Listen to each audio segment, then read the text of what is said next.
Hello everyone and welcome to another brand new video. The RX 470 has been released, and if you are looking for a GPU under $200 to play games at 1080p high settings 60 FPS, then this is the card you have been waiting for.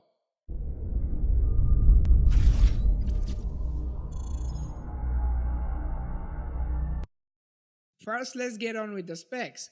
It's got 32 compute units, 2040 stream processors clocked to 926 MHz with a boost clock of up to 1206 MHz. It's got a memory interface of 256-bit and a memory bandwidth of 211 GB per second. The peak performance is up to 4.9 teraflops. All this performance comes with a TDP of 120 watts. The 4GB card has been released and the 8GB variant will be released later on. Although I am a bit surprised with the pricing, the card itself is one hell of a card that will kick ass in 1080p gaming considering its price. In some cases, you'll see the RX 470 performing almost identical to the RX 480 and slightly slower than the RX 480 in others. The usual FPS difference is somewhere between 2 to 6.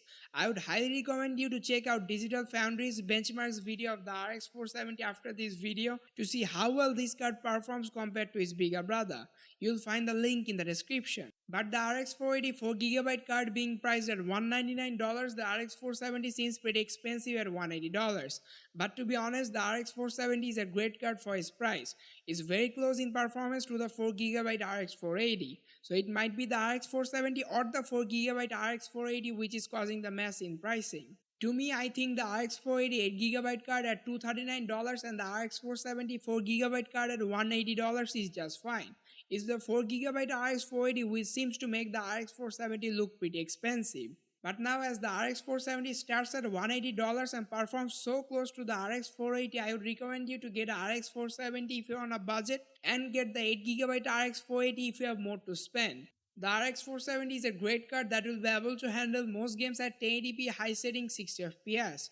Most people still use a 1080p monitor and I would say you can't go wrong with the RX 470. Also, if you consider previous generation cards with the RX 470 for the same price, you have the GTX 960 and R9 380. RX 470 easily beats them out in all the titles. So the RX 470 is a great card for its price and is a serious contender for gaming at 1080p at a reasonable price. You can pick up a RX 470 for $180 and play most games at 1080p high settings 60 FPS. Yes, there are a few odd games, but most games will be fine at high settings. Also, let me know what you guys think in the comment section about the performance and pricing of the RX 470. Do you think it's a bit too expensive as the 480 starts at $200, or do you think it's a great card for its price? To me, I would say it's a touch more expensive than I thought, but it's also much more powerful than I expected it to be. Also, if you like the video, make sure to hit that like button. Also, if it's your first time to the channel, then I would like you to subscribe for more gaming and computer tech videos. I am AbsTechie and see you later.